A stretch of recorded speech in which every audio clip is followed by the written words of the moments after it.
जातो ज्ञानेश्वर बैसावया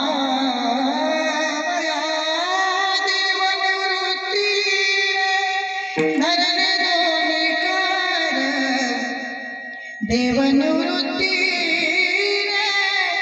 धरणे दोनिकार. भगवंताने एका हाताला पकडलं, दादाने एका हाताला पकडला आणि माऊलीला उघडला नंदी शिवाचा ढवळा. जसा हा नंदी आहे ना तसा सिद्धेश्वराच्या समोर नंदी आहे.